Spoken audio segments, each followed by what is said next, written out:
जय हिंद, जय भारत, वंदे मातरम। दोस्तों, इस वक्त मैं कलेर में हूँ, जो गया में हूँ। मगध मेडिकल के पीछे जो गांव बसा हुआ है, उस जगह पे बैठा आया हूँ मैं। इस जगह हमारे बीच जाने माने एक नागरिक कलेर का श्री इंद्रन पासवान जी बैठे हुए हैं। कुछ उनके शब्द, उनके मुखार बिंदु से हम आपको बताना चाह रहे हैं कि उनके साथ क्या घटना हो रहा है और क्या घटना नहीं हो रहा है। क्योंकि यह है जनता की आवाज़। जन जन की आवाज़ हमें सरकार तक पहुंचानी है और सरकार की आवाज़ हमें जनता तक पहुंचाना है। तो बने रहिए हमारे वीडियो के साथ, सुनते हैं इनकी क्या क्या समस्या है और उनके साथ क्या समस्या अब ये झेल रहे हैं। सबसे पहले सर, आपको मैं बहुत बहुत धन्यवाद दे रहा हूँ, श्री इंद्रन पासवान जी। सबसे पहले परिचय दीजिए सरकार को। आपका नाम क्या हुआ? मेरा नाम इंद्रन पासवान है। कहाँ के आप निवासी हैं? मेरा घर कलेर है। कलेर। हम दलित जाति से आते हैं, एसी जाति से आते हैं। अच्छा, प्रखंड कहाँ पड़ा? प्रखंड मेरा चुनौती है। चंदौती पड़ा। तो ये बताइए इंद्रन पासवान जी, आपके साथ क्या क्या हो रहा है अभी? मेरे साथ यह मेडिकल थाना, जो थाना के जो प्रशासन है, वो मेरे साथ शोषण कर रहे हैं। क्या शोषण कर रहे हैं? शोषण इसलिए कर रहे हैं कि हमारा कोर्ट से जब नोटिस था, तो वारंट था, तो उनको कहना चाहिए कि कोर्ट में जाके बेल करा लीजिए, या तो थाना में हाजिर हो जाइए।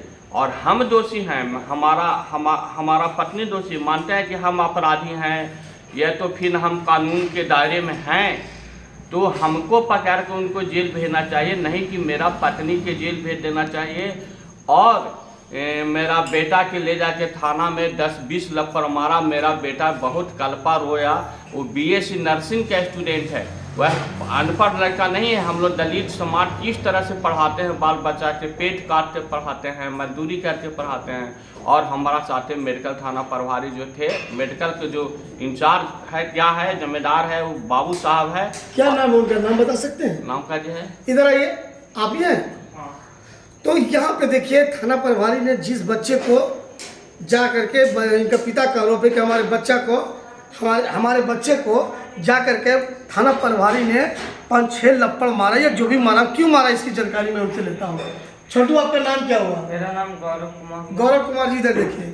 अच्छा गौरव कुमार जी, क्या आपके साथ हुआ?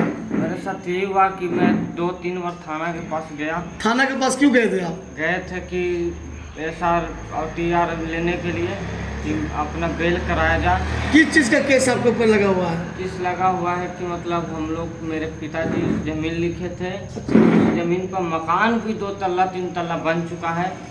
किसके हाथों मकान पे चाहता, बता सकते हैं? ये पापा लिखे थे उनको। अच्छा, थाना जब आप गए तो थाना प्रभारी क्यों आपको मारा? बिना बताए हुए मार दिया? बिना बताए हुए। बिना बताए हुए मारा? बिना बताए हुए। आपने उनसे पूछा कि सर आपको मारा क्यों? हाँ, मैंने पूछा। हाँ। तो कुछ नहीं बताए। बार बार थाना जाने के बाद, 2-3 बार थाना जाने के बाद, ना ही नोटिस का जीरोक्स दिया गया, नहीं कुछ दिया गया। बोला जाता है जाओ, एक बार आप पुलिस जाएगा तो आएगा।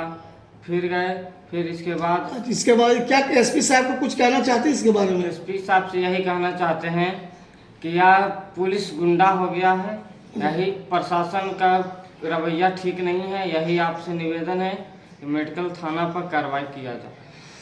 अच्छा ये बताइए सर, ये जो आपके साथ अभी मतलब जो घटना हो रहा है, ये घटना का कारण क्या है, प्रमुख कारण क्या है, जब सरकार जानना चाहती, जनता जानना चाहती? ये कारण यह है कि हम दलित हैं, एसी जाति के। हमारे पास कोई ऐसा स्रोत नहीं है, कोई इनकम नहीं है। और पुलिस जानती है कि कमज़ोर परिवार के पकड़े, जेल भेजें और इससे गलत तरीके से पैसा वसूले, यही उनका तरीका रहता है। जैसे प्रशासन आपको किसने पकड़ रहा है, किसने नोटिस कर रहा है, ये जानकारी दीजिए। प्रशासन इसलिए पकड़ रहा है कि हम एक विभा देवी नाम के हम जवाब भी लगा लिए हैं, कोर्ट से कंप्रोमाइज लगा लिए हैं, तब पर भी हमको जानकारी नहीं था कि हमको पर ओवरंट है, या तो नोटिस है, या पुलिस के कहना चाहिए कि तुम पर नोटिस है, ओवरंट है, तो कोर्ट में हाजिर हो जाओ।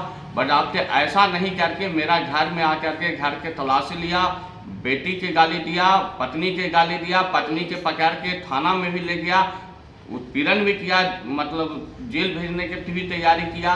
हम धन्यवाद करते हैं जो यहाँ के मजिस्ट्रेट हैं, वह पीआर पर हमको पत्नी के छोड़ दिए, बोले कि तुम बेल ले लो। और हम गया कि एसपी साहब से भी कहना चाहते हैं कि मुझे न्याय मिलनी चाहिए। क्यों मेरे घर में, हम कोई अपराधी नहीं है, न गुंडा है, न बदमाश है, न कोई मर्डर केस के मुद्दाले हैं। हम एक ज़मीन के मुद्दाले थे, उसमें तो हमारा न्याय मिलनी चाहिए। हम एसपी साहब से ही बोलेंगे कि न्याय मिलनी चाहिए हमको। यानी कहने का अर्थ है कि प्रशासन कहीं कहीं अपनी सोच और रवैया से बिल्कुल गलत हो जाती है। यानी इनको कहने का अर्थ है कि ठीक है, हमारे बीच मान लिया जाए जमीन की गड़बड़ी हुई, या मान ली जाए जमीन की कोई भी मतलब कार्य जो हुआ है लेन देन के बारे में, जब भी वारंट आता है तो प्रशासन को चाहिए वारंट पहले चौकीदार के माध्यम से घर पे भेजना चाहिए, ना कि थाना प्रभारी आकर के डायरेक्ट इनके बच्चों के साथ मारपीट करना चाहिए। यह बिल्कुल कहाँ का न्याय है। प्रशासन को भी चाहिए अपने इस रवैये को सुधार करनी चाहिए। अच्छा, और क्या कहना चाहते हैं सर? हम मैं ही कहना चाहते हैं एसपी साहब से, जो जिम्मेदार हमको घर में हेल करके मेरा बेटा के ले जाके थाना में जो मारपीट किया, यह को दंडित किया जाए। क्या नाम था उस जिम्मेदार को? क्या नाम है? मोनू कुमार नाम है। मोनू कुमार सिंह लगते हैं। मोनू कुमार सिंह। हाँ। वो जमींदार है मगध मेडिकल थाना में। हाँ जी। अच्छा, ये बताइए सर, ये जमीन वो आपकी जमीन था जिसने आपने बेचा?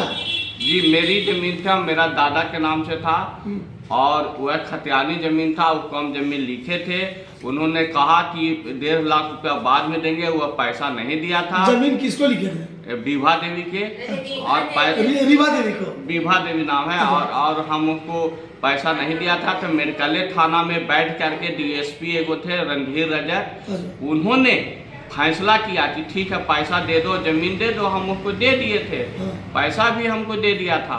बजाबते कंप्रोमाइज भी हम कोर्ट से लगा लिए थे, बजाबते मजिस्ट्रेट शिफ्ट कंप्रोमाइज नहीं किए थे। हमारा जानकारी नहीं था कि मतलब शिफ्ट नहीं किए हैं, तो जानकारी का अभाव में हमारा ऐसा हुआ।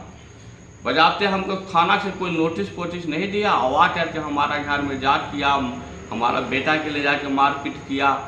हमको भी धमकी उमकी दे रहा था कि पकड़ा जाए तो पीटेंगे मारेंगे। ऐसा तो नहीं होना चाहिए। तो ये देखिए, जनता के साथ अगर प्रशासन ऐसा करता है तो फिर प्रशासन क्या कर, जनता क्या करेगी? प्रशासन का काम है जनता की सुरक्षा मुहैया कराना, प्रशासन का काम है जनता की देखरेख करना, क्योंकि सरकार हमारी जनता बनाती है और सरकार हमारी जनता गिराती है। जनता नंबर 1 है। कहा गया है कि जनता की आवाज़, जन जन की आवाज़ सरकार तक पहुंचाना है और सरकार की आवाज़ जनता तक पहुंचाना है। जो भी इनके साथ रवैया हो रहा है, मैं यहाँ का जिलाधिकारी एवं एसपी साहब से निवेदन करना चाहता हूँ कि माननीय श्री इंद्रन पासवान जी जो कलेर के रहने वाले हैं, इनके साथ न्याय मिलना चाहिए। और वैसे थाना प्रभारी जो इनके बच्चों के साथ मारपीट किए हैं या कुछ भी किए, उनके साथ दंड देना चाहिए। इन्हीं चंद शब्दों के साथ मैं राजेश पासवान अपनी वाणी को समाप्त करता हूँ। जय हिंद, जय भारत, वंदे मातरम।